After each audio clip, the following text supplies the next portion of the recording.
그 다음에 공공정책 갈등관리입니다. 작년에도 또 입법고시에 시험에 나왔었죠. 그죠? 이 미기출로 보면 혹시나 갈등관리 역량이라고 놓으면 그냥 사전적 예방하고 준비하는 역량, 계획을 수립하고 갈등 영향 분석을 하고 매뉴얼 작성, 참여적 의사결정, 사회 합의 형성, 뭐 공론조사 같은 게 여기 들어가면 좋겠죠. 사후적 역량은 대응하고 복구하는 역량. 그래서 치유적 회복적 갈등관리, 치유적 사후 대책, 뭐 회복 탄력성 한번 써보시고 회복 탄력성 같은 것들을 제고할 수 있는 그러한 사후적인 역량이 있으면 좋겠습니다. 공부하신 분들은 그 SES에 여러분 전문성 변통만 있죠. 전문성 변통만. 그래서 6가지 역량이 있는데 그 역량을 가져왔으면 되겠습니다. 전략사고, 문제인식, 성과, 변화관리, 통합, 고객만족이 있는데 그냥 너무 많이 오는 것 같죠. 그냥 갈등관리는 사전, 사후, 예준, 대복, 예준, 대복. 밑에 있는 업스트림은 참여적 의사결정이죠. 그죠? 합의회의는 전국 단위 찬반, 합의 별표, 합의를 도출합니다. 주민 배심원이나 공론조사 같은 경우에는 지역 문제고 배심원에서는 찬반 토론하는데 밑에 있는 공론조사는 확률 표집, 대표성, 일부 주민, 완전 정보와 수기를 거치면서 이거는 이제 합의를 도출하는 게 아니죠. 그죠? 합의 도출이 아니고 투표, 여론조사를 통해서 문제를 해결한다는 것이죠. 시나리오 워크숍 넘어가고 규제협의 별표. 요즘 규제 문제가 너무 많이 나와서 미기출로 보면 지금 규제가 딱 2개가 안 나왔어요. 자율규제하고 재규제가 안 나왔습니다. 재규제. 우리가 아는 그 포스트 NPM에서 재규제가 아니고 경쟁을 위한 규제가 있는데 그건 너무 어려워서 안 나올 것 같은데 자율규제는 대포천 써주시면 되겠습니다. 대포천. 사례 아시는 분들은 대포천. 그렇죠. 이걸 공동규제라 그러게 하고 규제협의라고 하기도 합니다. 피규제자와 규제자 사이에 협의를 통해서 규제 내용을 집행해 나가는 이게 이제 직접 규제와 간접 규제의 중간적 성격이라는 아주 유니크하죠. 그죠? 직접 규제와 간접 규제의 이런 건 한번 낼만한데 그죠? 뭐 이상한 것만 내고 있습니다. 그죠? ADR입니다. 대안적 분쟁 해결, 협상 조중.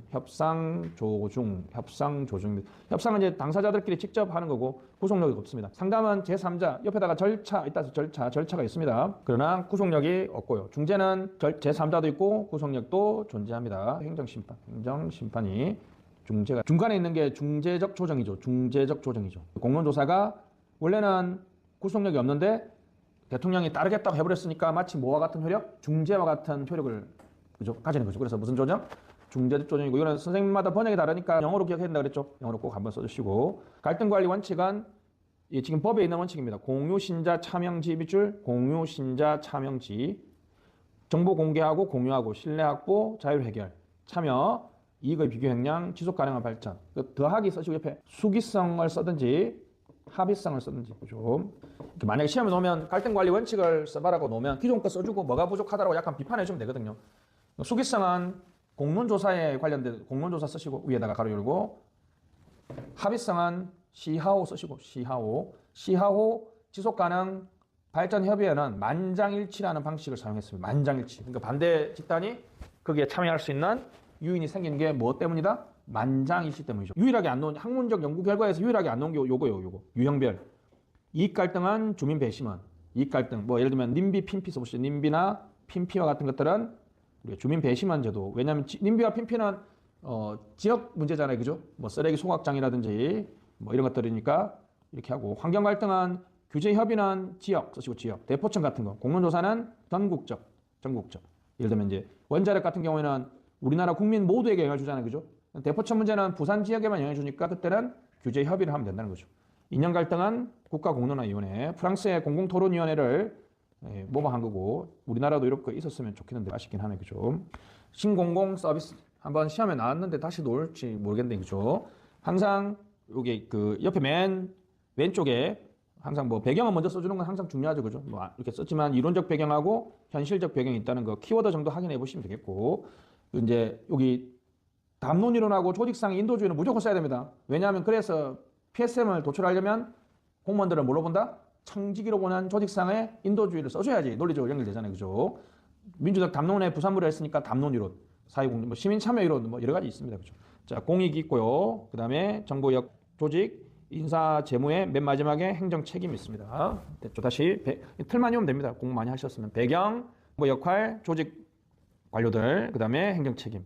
MPS 위주로 봅시다. 공익은 민주적 담론 과정의 부산물, 결과물이고 그래서 이거 행정 이념을 이상을 쓰면 안 돼요. 전략적 합리성입니다. 전략적으로 사고하고 민주적으로 행동하고 전략적으로 사고하고 민주적으로 행동하고 고객으로 보느냐 시민으로 보느냐 Serving then steering 퍼블릭 에너지 필드 엄청 좋아하죠. 퍼블릭 에너지 필드. 배제 없는 참여, 이해관계자들의 연합체, 공유된 리더십, PSM, accountability is not simple. 다면적이고 복합적인 책임성을 합니다. 좀 암기할 게 좀 많죠, 그죠? 밑에 뭐 살짝 적어주면 평가는 항상 이런 거 놓으면 규범적 방향 제시 있으시고, 규범적 방향 제시. 특히 한국같이 아까 DAD가 강한 나라에서는 상당히 시의적절하다 이렇게 볼 수 있죠, 그죠? 근데 역시 규범적인 이론은 항상 단점이 뭐예요? 실천 처방 부족이죠. 실천 처방 부족. 뭐 대안 제시가 안 된다. 여전히 그 담론 문화가 성숙하지 않는 한국에서는 도입하기 힘들다 이런 얘기도 있습니다. 포스트 NPM이 나와 있습니다, 그죠? 위에다가 그 협이라 쓰시고 협의의 포스트 NPM 그냥 일반적 의미입니다. 일반적 의미, 그죠? 일반적 의미라고 하면 되겠어요. 광의는 NPM 문제를 취하기 모든 그러니까 뭐야 뉴 가버넌스, PVM, 공공가치론, 협의의 포스트 NPM도 포함되기 때문에 협의는 분절화 별표 분절화 됐습니다. 분절화, 디커플링, 위크드 프로그램 두 개 꼭 써줘야 됩니다. 전통관료제의 긍정적 측면을 활용한다. 전통관료제의 긍정적 측면을 활용합니다. 전통관료제의 긍정적 측면.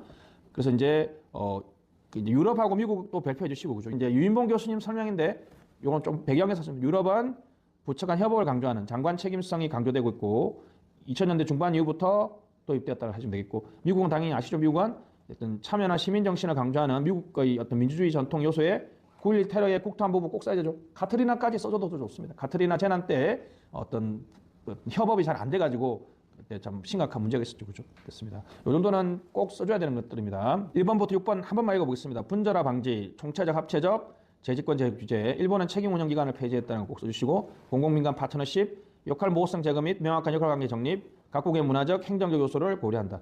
이렇게 해서 하나하나씩 우리나라의 사례를 들어서 적어도 좋고요. 밑에 있는 것처럼 핵심 제가 목차를 따로 빼놨죠. 그죠? 정부 기능, 조직, 관리가 이렇게 나와 있는데 밑에 표 한번 봅시다. 재직권화 재규제, 전통적 가치도 동시에 고려한다.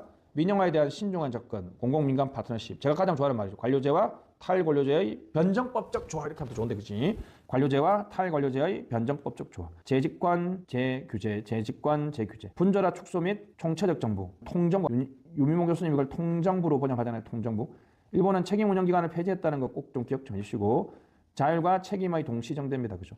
자율과 책임의 동시정대. 공공 책임성을 중시한다 이렇게 보면 되겠습니다. 탈신공공관리론도 지금 행정고시에서 안 나와서 공공가치론보다 원래 순서상 더 일찍 나와야 되는데 작년, 재작년 논문이 또 한 두세 편 쏟아지고 있어가지고 이것도 A 뭐 당연히 중요합니다. 그러니까 여러분들이 다시요 표 내용을 위주로 이렇게 비교해서 써서 분량을 채우는 방법이 일환이고 아니면 공통적 내용별로 그죠 하나하나씩 우리나라의 사례를 써주는 게 이안입니다. 그죠? 그렇게 해서 정리해 주시면 되겠고 됐습니다. 탈신공관의 단점이 상식하면 이제 정부 실패가 발생할 수 있죠. 왜냐하면 관료제 모형을 활용하니까 정부 실패가 예견된다는 거하고 이게 똑같은 얘기인데 그때 큰 정부 입법고시 2020년 문제가 난 너무 좋더라고요. 그죠? 왜냐하면 그때 막 코로나하고 백신 맞고 뭐 사회적 거리두기 하고 마스크 의무하면서 정부가 커지고 있었던 거예요. 그때 이제 흔히 이제 이걸 뭐라 그랬고 작은 정부로자들은 뭐라고 얘기해요? 위기를 빙자해서 큰 정부가 다시 나타나고 있다는 식의 이거 탈신공공관리론도 보니까 뭡니까? 다시 정부 규모가 커지는 방향으로 갈 수도 있잖아요. 그죠? 큰 정부화가 된다라는 식의 비판이 존재합니다. 그죠? 됐습니다. 자, 블랙스버그 선언입니다. 됐습니다. 83년 학자는 뭐 대충 안 기억해도 되고요. 10년 Refounding Public Administration 됐습니다. 뷰로크래틱 베싱을 무조건 써야 됩니다. 뷰로크래틱 베싱 됐습니다. 정치가들이 행정에 대한 부당한 공격을 뭐라 그런다? 뷰로크래틱 베싱입니다. 그 전에 이제 블랙스버그 선언 전에 위에다가 관료제 용어론이라 쓰시고 관료제 용어론.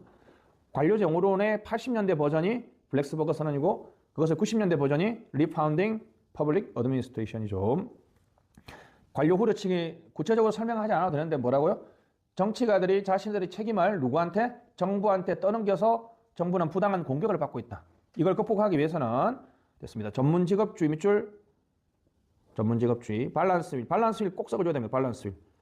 밸런스윌 그래서 근처에다가 전문직업주의 그래서 한번 써보세요. 행정우의적 정치행정 이원론 행정우의적 정치행정 이원론 요거를 이해하는 학생이면 행정학 고수입니다. 부당한 정치의 간섭이 없어야 되니까 이원론이에요? 이원론이에요? 이원론이죠. 왜 행정우의적이에요? 로우라는 학자 읽어보시면 로우 대단한 이런 측면에서 행정도 국민을 대표할 수 있다고 주장하고 행정이 의회나 대통령 비롯해서 선거로 선출된 공무원 앞서 위축되지 말고 당당하게 행동하라는 거예요. 와, 엄청난 이론이죠. 행정이 적극적으로 활동해라는 거니까 전문직업주의가 노겠고, 그죠?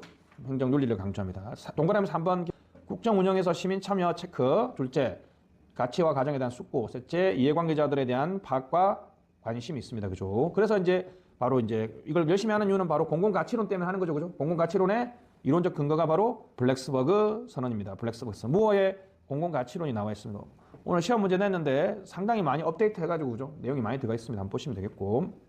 무어, 결정권자 밑줄, 대상 밑줄. 그러니까 여러분들 공공가치에 대한 명확한 개념 정의가 없잖아요. 그냥 무어는 기준을 두 개. 누가 결정하고, 되도록이면 민주적인 결정권자가 있는 사람이 하고, 그다음 대상이 공공적인 거.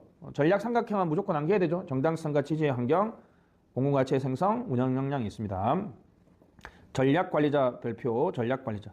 이걸 설명하는 논문이 많은데 저는 이게 가장 좋은 것 같아요. 전략관리자가 신경 써야 될 포인트가 네 가지입니다. 철학.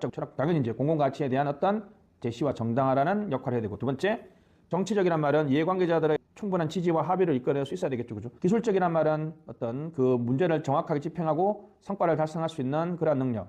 그리고 관리적이란 말은 어떤 그 기술적인 수단을 구현하기 위해서 조직 역량이나 인적 역량을 가지고 있는 것. 다시 전략 관리자의 어떤 네 가지 관점이라 그럴까요? 뭐 내용이라 그럴까요? 이렇게 보시면 되겠습니다.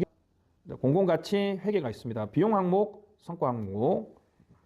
비용 항목은 사실 뭐 사회적 비용, 재정 비용 이 두 개죠, 그죠? 두 가지. 성과 항목이 어려워요. 어차피 비용 항목이라는 게 정부가 돈 쓰는 거니까, 그죠? 사회적 비용이라는 게 뭐냐면, 뭐 예를 들면 갈등 조정 비용 같은 거 있죠. 예를 들면 이제 도로공사하면 환경오염이 발생해서 보상해줘야 되잖아요, 그죠? 그런 거는 직접적인 사업 비용이 아니니까 그런 것들. 성과는 미션 달성, 의도치 않은 결과, 고객 만족, 수혜자들, 법적 의무자까지는 외워줘야 됩니다, 그죠? 하여튼 성과 항목에 뭐 경제적 성과 플러스 알파라는 느낌을 많이 줘도 돼. 그렇죠? 뭐 공동체 정신이라든지, 뭐 사회적 정당성이라든지, 공공정의라든지, 뭐 우리 아예 이런 거 쓰기 싫은 분들은 2025년 대한민국에서는 만약에 공공가치 회계를 하면 포용성, 보장성, 성찰성 같은 것도 공공가치 회계에 무슨 항목? 성과 항목으로 포함시켜야 된다. 이런 식으로 그냥 뭐 좀 그 이론을 현실 적용 잘하시는 분들은 그렇게 써주는 것도 나쁘지 않습니다. 그죠? 아, 다음은 표가 너무 많은데 저도 이거 많이 줄여놨습니다. 그죠? 단어만 한번 봅시다. 수기, 그죠? 공공가치 달성이라는 건 당연한 거고, 그죠? 됐습니다. 항상 이 정당성이라는 게 들어가죠. 엄청 넓게 봐요. 지역사회 전체적 관점에서. 그 서비스 제공된 것뿐만 아니라 고객 만족에 그 서비스가 가지는 사회적 의미 같은 것도 있고, 책임은 다차원적이니까 NPS하고 비슷하네, 그죠? 대안적 전달 체계, 뭐 협력을 한다는 얘기고요. 관리자는 요건 공공관리자니까 요거보다 뭐 아까 뭐라고 합시다. 철학적인 측면, 정치적인 측면, 기술적 측면, 관리적 측면 했잖아요, 그죠? 작년에 대학목에서 뭐가 나왔어요? 전략 삼각형 관점에서 공공관리자의 역할을 써보시오. 이렇게 아예 깊게 나왔죠, 그죠? 그러니까 철학적, 정치적, 기술적, 관리적이라는 측면에서 써주시면 되겠고, 넘어갑시다. 보조만의 공공가치 실패. 이 별표 이걸 무조건 남겨야 됩니다, 그죠? 가치 표출 메커니즘의 왜곡. 이건 뭐 예를 들면 시민 참여 같은 게 없는 거, 그죠? 이런 것들이 되겠죠, 그죠? DAD 같은 거 되겠네, 그죠? 됐습니다. 불완전 독점. 이건 독점인 경우에는 거의 대부분 불완전 독점 아니에요, 그죠? 철도 같은 거 굳이 민영화할 이유가 없잖아요, 그죠? 왜냐하면 사적 독점이 되니까. 혜택 숨기기. 뭐 요번 부자 감세, 서민 정세. 전형적인 혜택 숨기기고, 제공자의 부족은 마스크. 우리 마스크 공적 마스크 제도 했었잖아요, 그죠? 마스크가 없었을 때 그때는 시장에서 공급되었지만 공공가치 실패다. 단기적 시기에 따라서 대안이 선택되는 경우가 많이 있다는 거죠. 이거는 여러분들이 대왕고래 있잖아요. 대왕고래 동해에 유전이 있다는 거, 그런 거 있다고 바로 해서 바로 시추하는 게 아니라 아주 면밀하게 엄청나게 돈이 많이 드니까 조사를 해봐야 돼. 자원의 대체 가능성 대 자원 보전. 만족할 만한 대체 가능성이 없는 경우에는 보존하임에도 정책은 대체 가능성에 초점을 맞추고 서비스를 제공한다. 최저 생활과 인간 존엄이 있습니다. 그죠? 하여튼 이거 조금 외워주시면 좋겠고, 오늘 시험 한번 냈습니다. 그죠? 통합적 공공성입니다. 실제로 이제 집행되는 회계니까 실제로 이제 집행되는 관리자가 좀 실정적인 측면이라면 이 보조만은 약간 규범적인 측면에서 연구를 하더라고요. 그래서 두 개를 약간 통합해보자라는 것이 우리 통합적 공공성이고, 공공가치 지도 그리기. 일반적으로 책에는 여기까지 기준만 나와 있는데 우리는 두 개 더. 그래서 무슨 연구? 한 줄만 써주면 돼.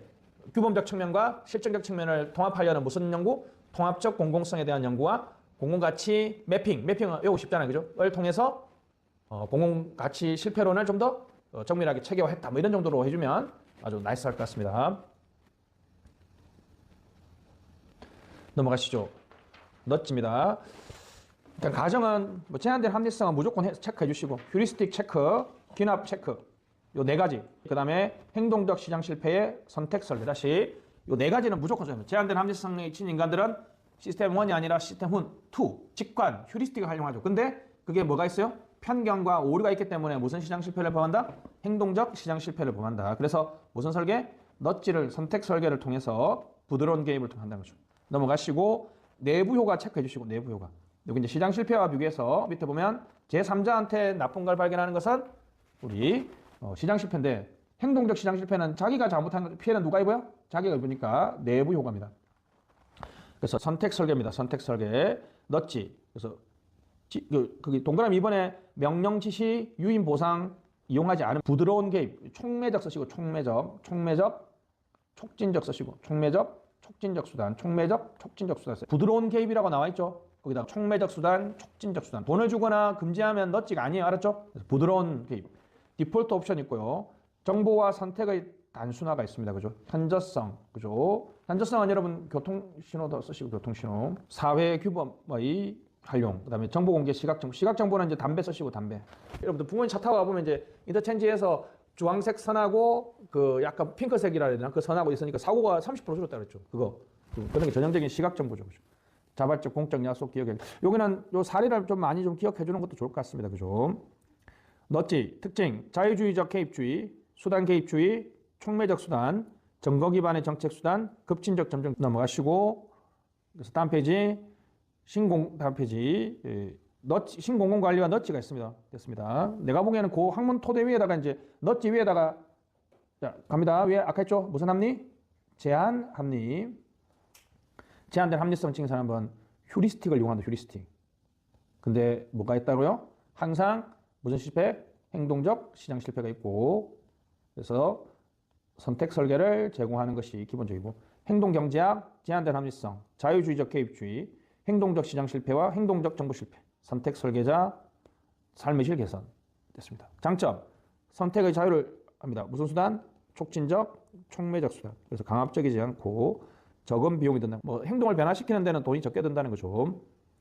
한계는 이게 전형적인 가부장주의죠. 그죠? 사소한 변화가 지속하는 의무이 드는데 행동적 정보 실패도 발생할 수 있다까지 보시면 되겠습니다.